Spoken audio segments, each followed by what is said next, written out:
the name scientist sounds very unique and it's different. So how did you come up with this name, or basically why? We need to stand out of crowd, right? We just do not want to be part of the crowd and run behind, chase the same kind of stuff.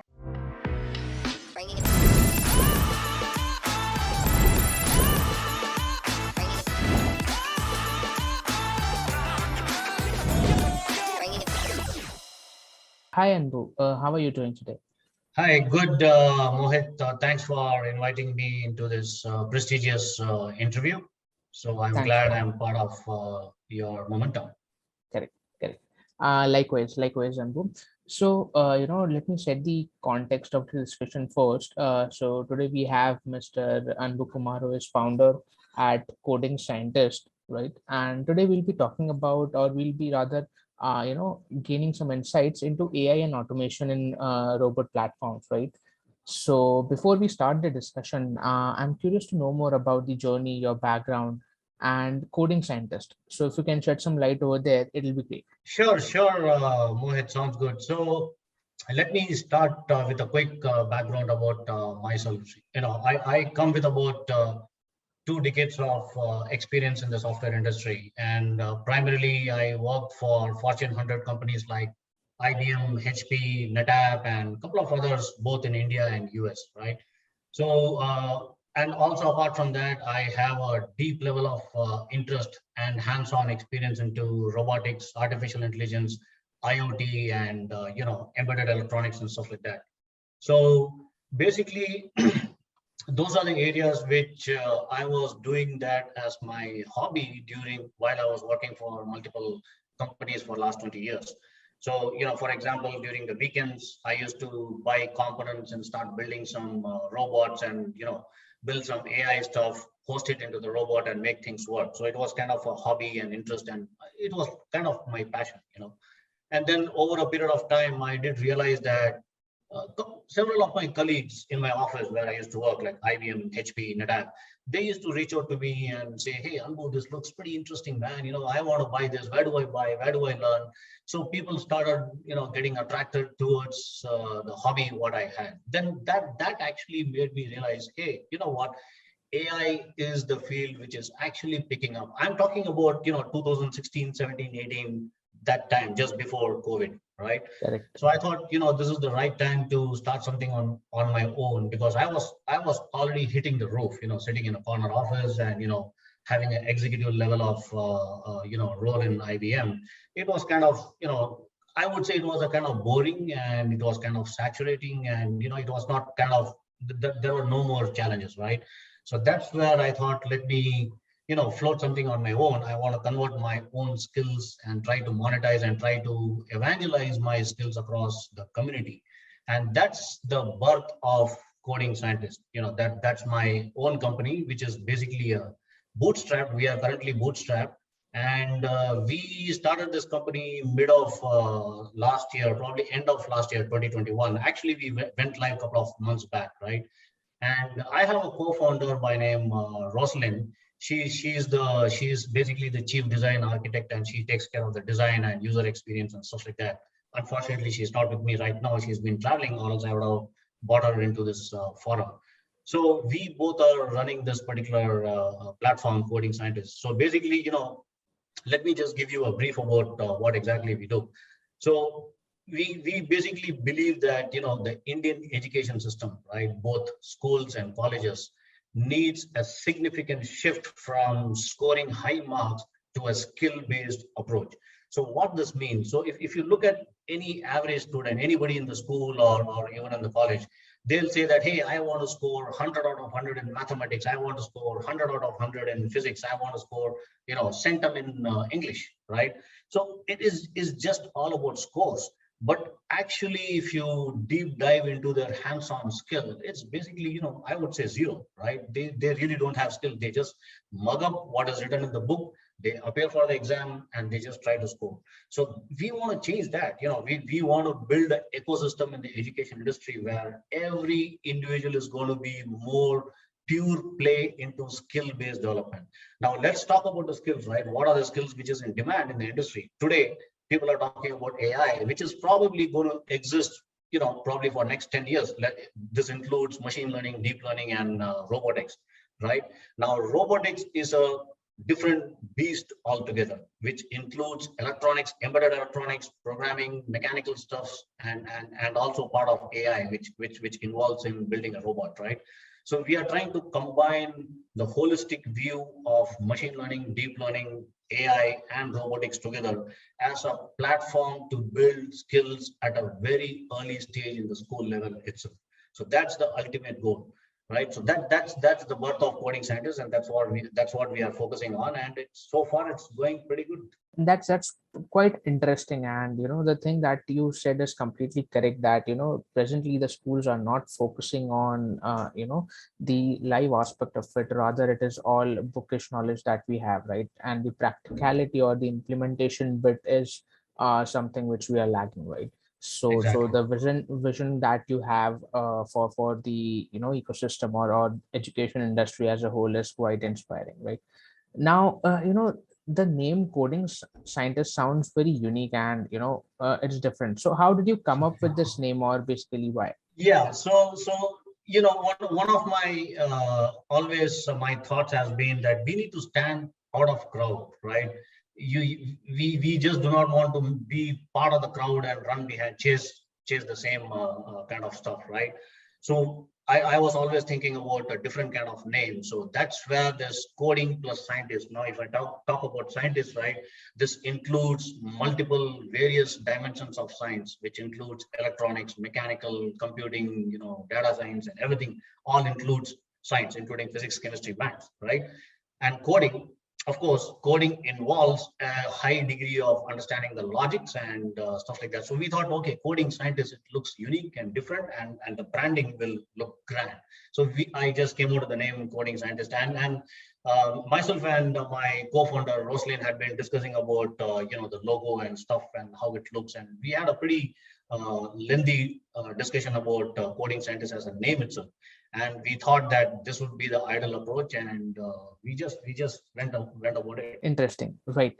Right. So basically, can you give me an overview of the industry size, and what are the market dynamics that play a pivotal or a vital role in this industry particularly? If you look at the entire Indian ed tech industry, I'm talking about the ed tech space, right? That industry alone received almost about $20 billion of venture capital funding, till about last year, till 2021, which is actually, 32, about 35 to 36% increase from $500 million, which happened in 2010, 11, and 12, right? So it's a significant increase in the edtech space. Now, what are the key driving factors? I can talk about that. So basically, the growth in this industry is driven largely by the K-12 segment, which is basically higher education and the upskilling categories, right? So when I say upskilling categories, we are not restricted to just school kids and colleges. This includes the PhD professors who are teaching engineering graduates. Now, PhD professors, they might have a PhD, but they might lack the actual hands-on skills, right? They might just go by the academics and stuff. So we are trying to build their skills up to meet with the industry part. So that's what is actually driving. Now, the Indian education, the education industry itself in India has witnessed the maximum disruption during pandemic, especially right after 2019. Now, if you look at education today, is no longer restricted to just a kind of classroom or traditional classroom wearing uniforms and carry your lunchbox and stuff like that. So the restrictions imposed by the government and the safety protocols, the cybersecurity protocols, has opened up a new wave, the online education system, that's the edtech industry. And India is just about 4 to 5% of the market has been tapped so far. So there's a huge amount of potential still yet to be tapped. And this is just India so far. The interesting stat to note over there is the potential that is tapped market is just 4 or 5%, as you mentioned, right? So and still the valuations are touching the sky, correct? Basically, Yep. that is something which is very, very intriguing figure for me as well. So that's quite interesting. And now you touched upon this a bit, like what are the key driving factors for e-learning industry in India? right? Yeah, so there are multiple factors, Mohit, right? So some of the growth drivers, if you look at it, that's the low cost initiative, right? That's number one. Let me give you an example. Say, for example, the online skill enhancement courses are more affordable, very economical than the offline alternatives for many middle class families, especially since most of them are freely available, right? So anybody can log into, go to Udemy and look for ton loads of free courses. Anybody can get into YouTube and look for millions and billions of videos which are available, right? So many of these prestigious universities such as Harvard or Berkeley in California, or even Boston University, they are facilitating ton loads of online courses, which is basically making wide impact globally. So low cost initiative is the number one growth driver. And then of course the quality of education, that makes a significant shift, right, compared to the offline versus online, right? So online, basically you can turn around and see 360-degree view of a particular topic. So let's say artificial intelligence, that will drive down into machine learning, deep learning, and everything is available online. You just need to consolidate and bring in a kind of zero to hero kind of approach for the students who are opting for the courses. So that's one of the growth drivers. And the most important aspect, especially in India, is the government initiatives, right? So our central government, thanks to Mr. Modi, who has been pushing really hard to digitize India, right? So such as Swayam, one of the biggest platform by the central government, the e-Basta, the Rashtriya Mahabhik Shiksha Abhiyan. So that's one of the other platform by the government. And then the Skill India and the Digital India will basically make a way for the infrastructure needed by the students. So if you look at, go back 5 years back, the penetration of the internet itself was not that viable in tier 3 and tier 4 cities like villages and kind of thing. Correct. But today, if you see, you go to the remotest part of the village in India. I mean, a village guy who's totally uneducated, he might be going in a buffalo cart or a bullock cart. He's holding a smartphone with a geo connection, right? He's got internet and is looking at YouTube. So that's the power we have. So we got to actually leverage those internet speed and the bandwidth available across India, and that's a big market, right? That's where we are trying to reach out. So one of our focus coding scientists is to get into tier 3, tier 2, tier 3 areas of India, and pick up students who are actually brilliant. They want to do something on their own, but they are not able to, it's unaffordable, or they don't have the facility and kind of thing. So we want to groom those kind of kids and bring them up to meeting industry standards, right? And a couple of other things, as I said, the increasing internet penetration is one of the key drivers. And then the most important aspect is the disposable income, right? That's the large fraction of the Indian youth population. That's one of the key drivers which is going to drive this EdTech education system across India, especially the e-learning platform. Correct. Yeah. Correct. And of course, there are also, though there are a lot of key driving factors and stuff, there are also challenges, right? Now, if I have to talk about the challenges, it's like, for example, let's say free content, right? YouTube and stuff like that. So making a decision by a parent or even an adult, it's very difficult for them to show to the kid that, hey, which is right and which is wrong. Because, for example, if you type, say, artificial intelligence in YouTube, it's going to show up millions of stuff. At the same time, there are also, wrong types of videos in YouTube, right? So those are some of the challenges which got to be addressed over a period of time. So I'm sure there should be some methods and ways. That brings me to my next question. What is the solution that you are offering, and how is it different from other players who are out there in the market probably? Right. So there are certain things which I may not be able to disclose at this point of time. We have certain USP. Right now, maybe a little bit I can disclose. Say, for example, one of the USP is zero to hero. This is our tagline. So when I say zero to hero, we take a student as let's assume there is a pipe, right? This is the pipe.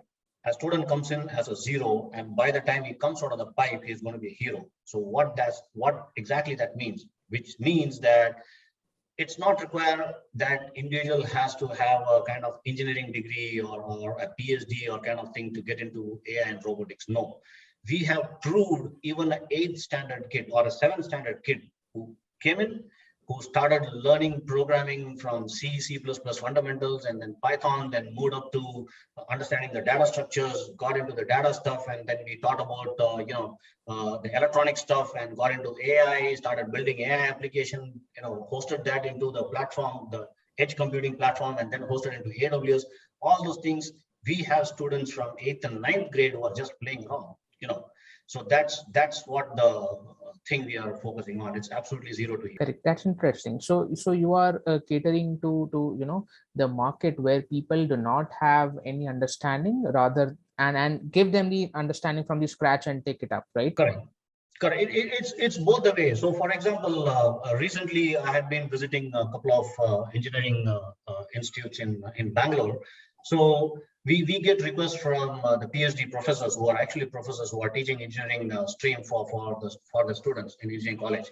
So my students are PhD professors. So that's one set of our customer who basically want to connect with the industry and try to understand real world artificial intelligence applications or robotics, how it works, or how to deploy AI in a robot, right? So those kind of hands-on session we provide to the PhD professors so that they in turn consolidate those things into their curriculum and deliver back to their students.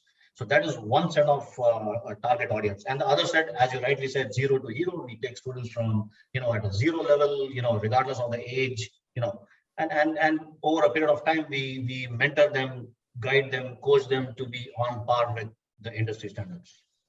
Correct. Skills, basically. Correct. Yeah. So we are purely focusing on skill-based learning, right? And hands-on or practical implementation bit of it, right? Absolutely. Interesting. Right. So what is the contribution that you have made in the industry? Like, I'm sure that you have been in this industry since past couple of months or so. You started recently, but I'm sure there might have been a lot of research behind it, right? And so what is the contribution that, you have made in this industry? So we are in the market for last about, as I said before, just about 6-8 months up, right? So we are building traction through our YouTube channel, and parallelly, right now we are in the process of building our own EdTech platform. It's going to be a dedicated platform which is not ready yet. It requires a lot of software development activity. Still, it is going on. So personally, at my personal level, what I'm doing is I skilled up about 320 students so far, which includes students from India, US, Brazil, Colombia, Singapore, and Germany. So from these areas, I get requests, and they log in. I schedule a Zoom call or get into WhatsApp, discuss with them, show them hands-on, walk them through step by step. So about 320 students so far. That is the end user point of view. At the same time, on the other side, the PhDs, I may not be able to disclose the names of the university, but about 16 different universities I have trained personally. I get involved personally and go there, meet them, train them, conduct a classroom session, give them hands-on stuff, and that's where we are heading towards. Once our EdTech platform is up and running, everything is going to be online. Interesting, right? So where do you position yourself in the next 3 years, or probably coding scientist? Yeah, so 3 years, I would say it's pretty long. We have a very aggressive plan. Probably by end of this year, end of 2022, we would like to make 10x of what we are doing currently. So considering the volume of interest we are generating around the world, not just India. Of course, India is our primary market and the focus area, but apparently we started getting inquiries from around the world, right? So our goal is to become the stalwarts, the king of AI robotics education platform in the planet, right? In the next probably 24 months, less than 24 months. So if you look at the EdTech industry, Mohit, overall, there are multiple platforms in the market. Some of them, they focus on, say, K-12 education, for example, 12th mathematics, physics, chemistry, or biology. Some of the EdTech platforms, they focus on only on coding aspects. So they are really good on that. Some of them really good at mathematics. But there is no dedicated and consolidated platform for AI robotics exclusive. So that's the niche area we are focusing on, because that is our strength. That's our core strength. If you ask me to teach mathematics, I may be good, may not be good, right? So we want to leverage on our strength and focus on that particular area. Correct. That's interesting. And the kind of growth that this industry has seen, the numbers are quite realistic, and I'm sure you'll be able to achieve that by the end of the year at least, right? So that's about it from my end. So it was nice having you here, Anbu. Sure, Mohit, it was great talking to you, and see you next time. Thank you. Thanks a lot. Thank you.